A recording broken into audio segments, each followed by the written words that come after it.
Deng Yu and Wang Hong have become the first two Chinese nationals to win the prestigious Fields Medal for Mathematics in the same year. And people across China are holding it up as evidence of the country's increasing status as a science and technology power. James, I didn't realize this, but this is actually quite a rare occurrence in Chinese history, even though we have this assumption that, China's great at mathematics and Chinese people are awesome at mathematics. But actually, if you look at the history of the Fields Medal, which really is kind of the Nobel Prize for people under 40 in the mathematics realm, China's only ever won it now 3 times. Now, you've obviously got these two young people, Deng Yu and Wang Hong, and then you had somebody from Tsinghua in 1982 who won it. So it really is a big deal within the mathematics field. It's surprising because you think China must be great at mathematics. There's so many great mathematicians coming out of China, and yet they've only now won this medal 3 times. And this is the first female from mainland China who's won it as well. 大家好，本期我们继续分享海外专业播客中国解码剩余核心内容。这一部分聚焦中国顶尖基础科研突破，高校综合实力崛起与民间文化软实力出海3大板块。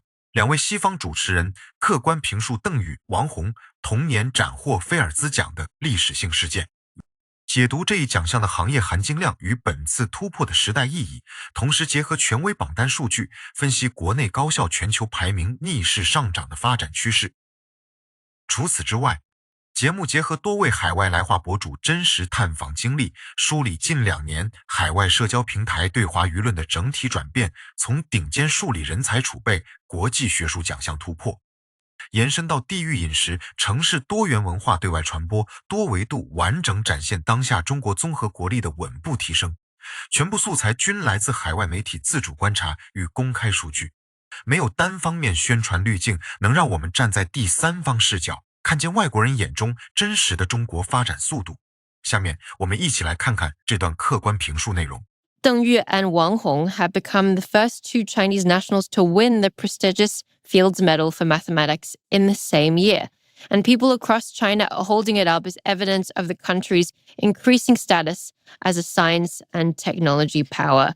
James, I didn't realize this, but this is actually quite a rare occurrence in Chinese history, even though we have this assumption that, China's great at mathematics and Chinese people are awesome at mathematics.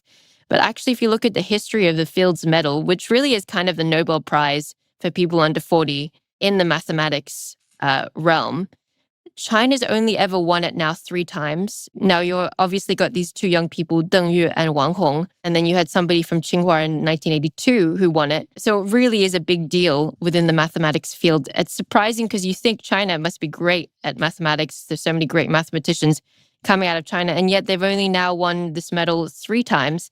And this is the first female from mainland China who's won it as well, Wang Hong. Before we even get into the mathematics of it, which are really complicated, I just want to say that this has been going viral in China. I was just looking at some social media and people really getting proud about these two young people winning this prize and what it says about China's education system, its excellence in STEM. But over to you, what were your first thoughts when you saw this? It is really curious when you think about the size of the Chinese population, the vaunted nature of China's education system, the fact that, within families in China, mathematics is prized very, very much. And there are many, many brilliant people in China that China's only won the Fields Medal 3 times, as you said. So this is a breakthrough. I also noted the historic nature of the problems that these two had solved. One of them, Deng Yu, had solved a problem that was first posed in the year 1900. Therefore, it had been unresolved for 125 years. And he managed to crack it. So obviously, these are very, very considerable achievements. The other one, Wang Hong, she solved a 3-dimensional conjecture. This one had also puzzled mathematicians all over the world for over a century. So these are in their own right are very considerable achievements for mathematicians. But I think the bigger question, and you've already alluded to this a bit, is the way in which China hasn't featured too much in any of the global prizes. As you mentioned, James, the 3 Nobel Prize winners from China, it's in literature, medicine, and then the Peace Prize. It's not in areas like physics and chemistry and economics. Areas where, I know for a fact that China is quite strong.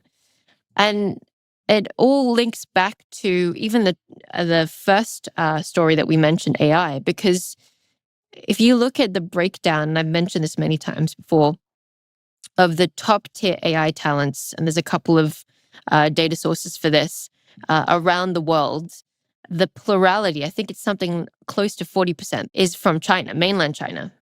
And that speaks to the fact that you've got amazing physicists, mathematicians, scientists coming out of Chinese universities that go to European, American research institutions, universities, labs, companies, and help develop the products and technologies in those areas. And yeah, that's not really being reflected by some of these prizes, which I find very interesting about how China is quietly rising up the rankings. It's not yet in the top 10. That's still dominated by the UK and the US in terms of top 10 universities around the world. But China now has 85 of the top 1,500 or so universities. That's up 13 from last year. The US has the most at 184, which is down from its peak of 201 in 2023. And 65% of US institutions slipped down their rankings. 40% of British institutions fell down their rankings, and 61% of Chinese institutions rose. So, we're potentially going into a period, to your point, James, where maybe the deck isn't going to be stacked against these, mathematicians, scientists, engineers, because now we're actually going to have serious cutting-edge research institutions and universities that allow them to do, really cutting-edge and globally recognized science. But maybe I'm too Pollyannish, but I think it's connected. What do you think? Yeah, I mean, I do definitely. I think, Chinese intellectual endeavor is really on the march. And we can see that in the rise up the league tables that Chinese universities have accomplished. We can see it in so many other different areas.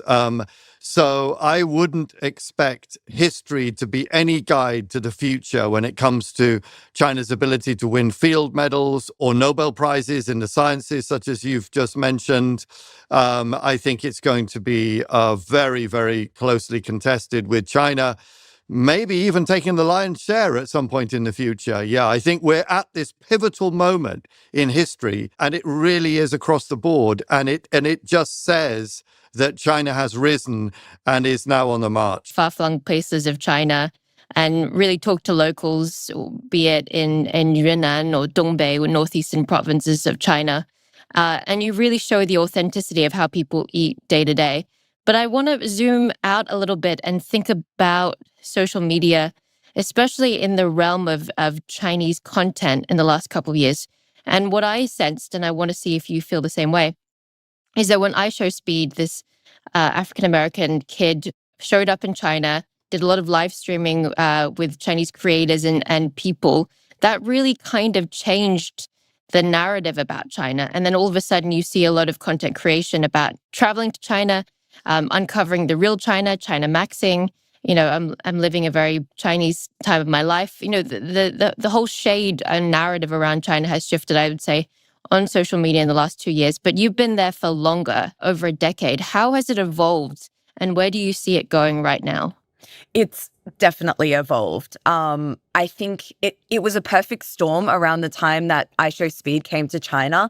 I'm not sure what happened first, but I see it as a chain of events. Firstly, or somewhere in there was the TikTok went offline and a lot of people came to RedNote. And I think that was such a beautiful time for social media, because RedNote is such a beautiful place in Chinese social media. It's one of my favorite platforms to post on here. And seeing foreigners come to RedNote and get a window into Chinese culture, I think that did a played a really big part as well. I also think that around the same time, Chongqing as a city started to go viral. And I think it was a really cool moment for China to have a city that wasn't Shanghai or Beijing going really famous and showing a different side of China, not the China that people think they might know. I mean, it was only 3 or 4 years ago that when I was going to Chongqing and making videos, I was describing it as the world's biggest city you've never heard of. And now the world has heard of Chongqing. So even in that way, China has evolved so much. And it's just been so lovely having a little bit more positive dialogue around China, or getting a more insight into the nuance of China.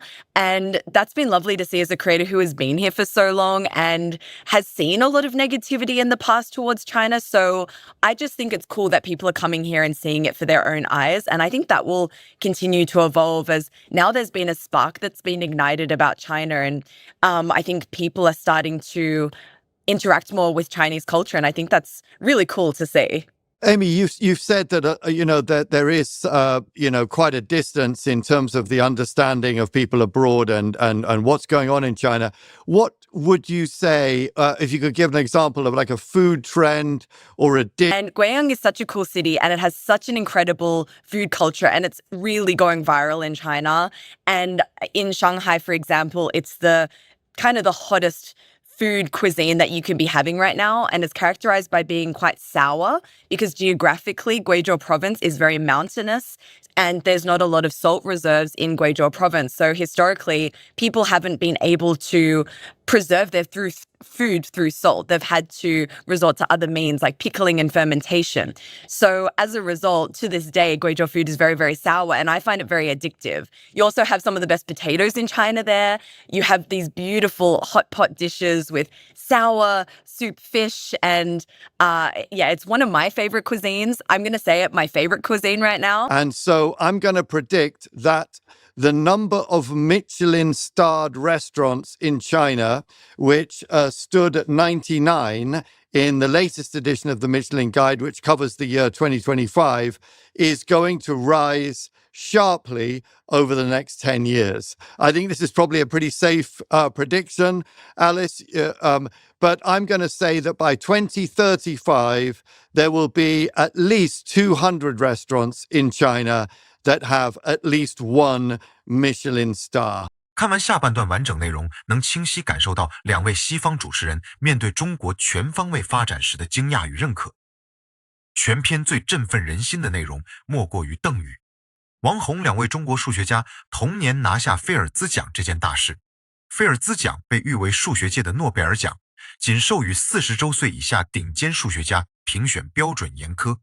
全球含金量极高，二人分别攻克尘封100年世界级数学难题，王虹更是第一位来自中国大陆的女性获奖者。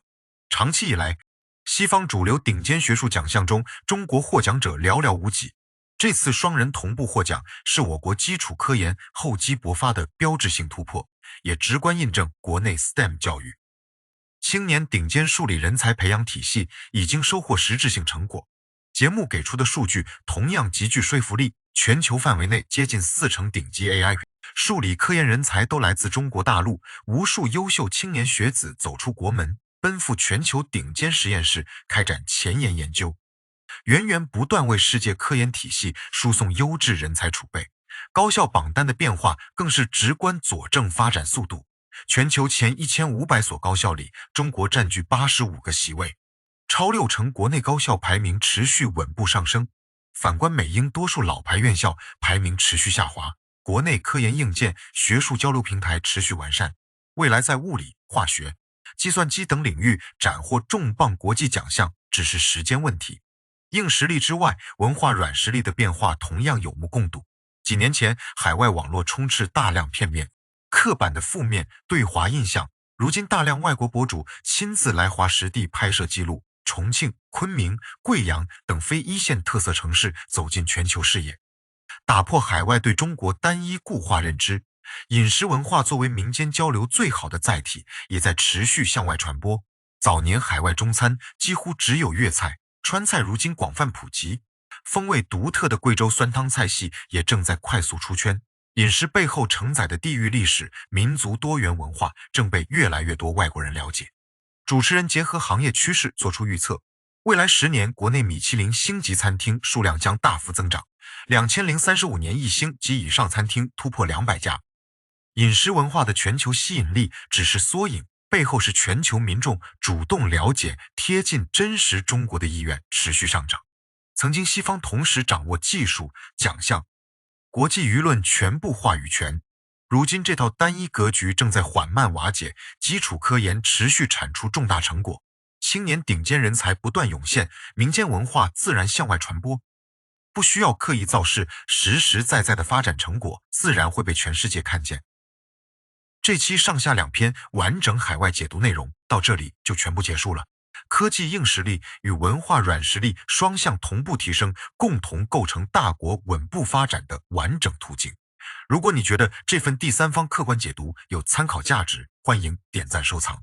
有不同观点可以在评论区友好交流，关注频道，后续会持续分享海外媒体客观分析中国发展的优质内容。我们下期再见。